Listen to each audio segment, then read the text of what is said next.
سورہ بنی اسرائیل اور یہ 15ویں پارے کا 8واں رکوع، اس آیت کریمہ میں ایک اصول بتایا گیا۔ کل بروز قیامت انسان کس کے ساتھ اٹھنا چاہتا ہے، کس کے ساتھ وہ حشر چاہتا ہے۔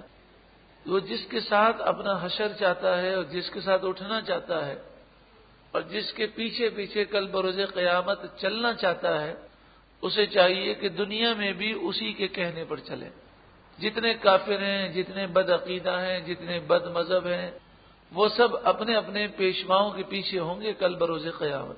ان کے پیشوا جائیں گے جہنم میں تو وہ بھی جہنم میں جائیں گے، اور جتنے فرما بردار ہیں اللہ اور اس کے رسول کے، انہوں نے دنیا میں جس نیک بندے کو اپنا پیشوا بنایا ہوگا، کل بروز قیامت وہ اسی کے ساتھ اٹھائے جائیں گے، اور انشاءاللہ اسی نیک بندے کے پیچھے پیچھے وہ جنت میں جائیں گے۔ یوم ندعو کل اناس بامامہم، تمام لوگوں کو کل بروز قیامت ان کے پیشواؤں کے ساتھ اٹھایا جائے گا، بلایا جائے گا۔ ندعو، ہم بلائیں گے، کل اناس، ہر گروہ کو، بامامہم، ان کے امام کے ساتھ، ان کے پیشوا کے ساتھ۔ تو انشاءاللہ جو غوث اعظم رضی اللہ تعالیٰ عنہ سے عقیدت رکھتے ہیں انہیں غوث پاک کے ساتھ بلایا جائے گا۔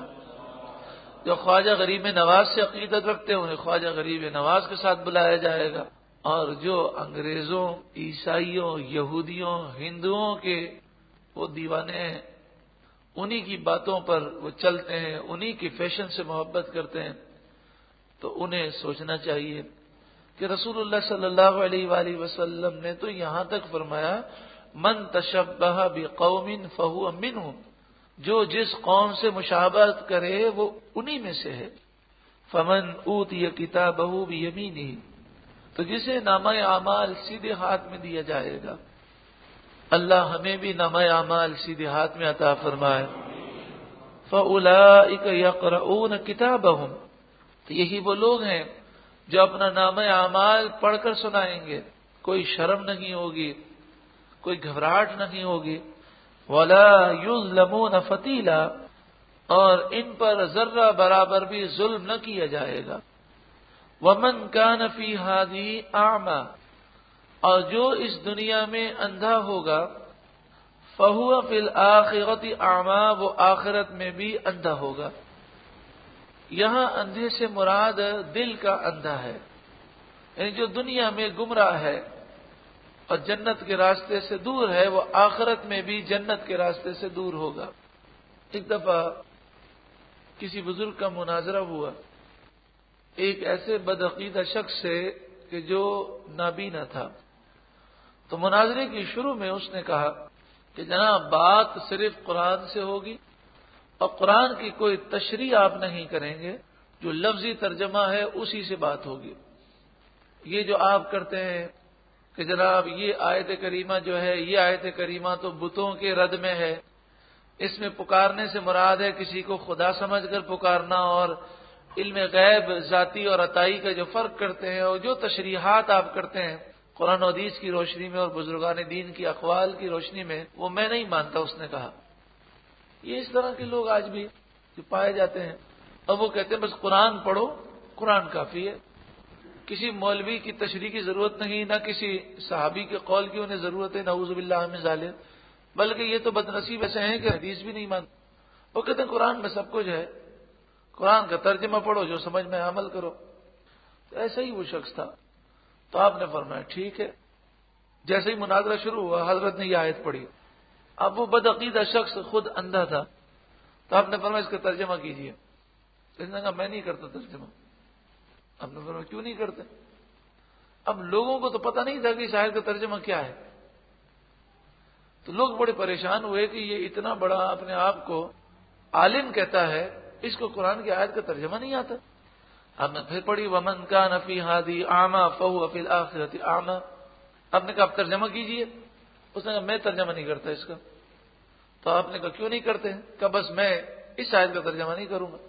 مسئلہ یہ تھا اگر وہ ترجمہ کرتا تو اس کا ترجمہ یہ ہے کہ جو دنیا میں اندھا ہوگا آخرت میں بھی اندھا ہوگا، وَأَضَلُّ سَبِيلًا، اور زیادہ گمراہ ہوگا اور زیادہ وہ راستے سے بھٹکا ہوا ہوگا۔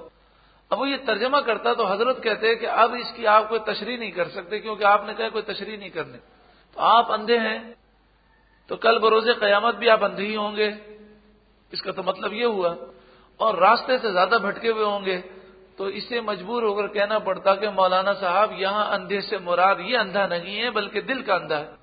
تو پھر آپ کہتے ابھی تو آپ نے کہا تھا کہ صرف لفظی ترجمے میں بات ہوگی، تو یہاں آپ تشریح کیوں کر رہے ہیں؟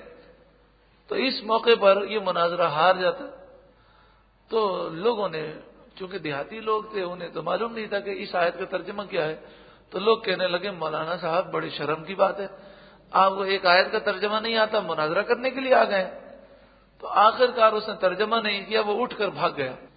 تو حقیقت یہی ہے کہ جو قرآن کو احادیث طیبہ اور بزرگان دین کے اقوال کے بغیر سمجھنے کی کوشش کرتا ہے، اس کا حشر ایسا ہی ہوتا ہے۔ وَإِن كَادُوا لَيَفْتِنُونَكَ عَنِ الَّذِي أَوْحَيْنَا إِلَيْكَ لِتَفْتَرِيَ عَلَيْنَا غَيْرَهُ، اور وہ تو قریب تھا کہ تمہیں کچھ لغزش دیتے ہماری وحی سے جو ہم نے تم کو بھیجی، کہ تم ہماری طرف کچھ اور نسبت کر دو۔ وَإِذًا لَاتَّخَذُوكَ خَلِيلًا، اور ایسا ہوتا تو وہ تم کو اپنا گہرا دوست بنا لیتے۔ وَلَوْلَا أَن ثَبَّتْنَاكَ لَقَدْ كِدتَّ تَرْكَنُ إِلَيْهِمْ شَيْئًا قَلِيلًا، اور اگر ہم تمہیں ثابت قدم نہ رکھتے تو قریب تھا کہ تم ان کی طرف کچھ تھوڑا سا جھکتے۔ اذا لأذقناك ضعف الحیات وضعف الممات، اور ایسا ہوتا تو ہم تم کو دونی عمر اور دگنی موت کا مزہ چکھاتے۔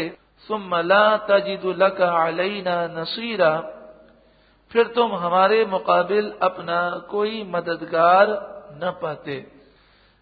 ان آیتوں میں خطاب نبی اکرم صلی اللہ علیہ وآلہ وسلم سے ہے، لیکن ان آیتوں کا ہرگز یہ مطلب نہیں ہے کہ نعوذ باللہ من ذالک نبی اکرم صلی اللہ علیہ وآلہ وسلم وہ کافروں کی باتوں میں آنے والے تھے، یہ بات نہیں ہے، بلکہ ان آیتوں کا مفہوم یہ ہے کہ کافروں نے آپ کے خلاف جو سازشیں کی وہ بڑی خطرناک سازشیں تھیں، لیکن چونکہ آپ اللہ کے وہ نبی ہیں کہ جنہیں اللہ نے خاص قرب عطا کیا، آپ کے تو پاؤں مبارک میں ذرہ برابر بھی لغزش نہ ہوئی۔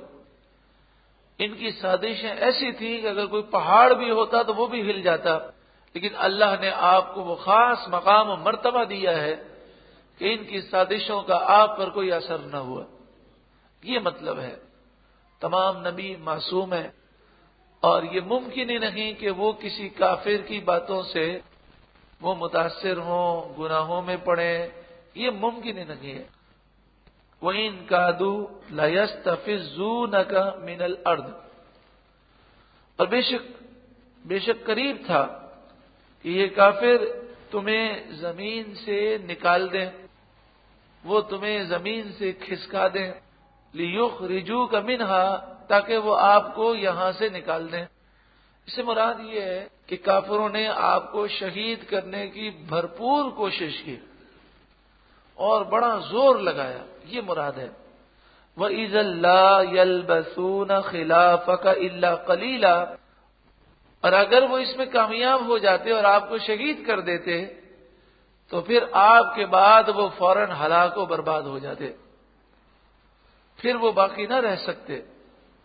سنت من قد ارسلنا قبلک من رسلنا، آپ سے پہلے جتنے رسول ہم نے بھیجے سب میں یہ طریقہ جاری و ساری رہا کہ جب لوگوں نے نبیوں پر ظلم کیا تو وہ قومیں ہلاک ہو گئیں۔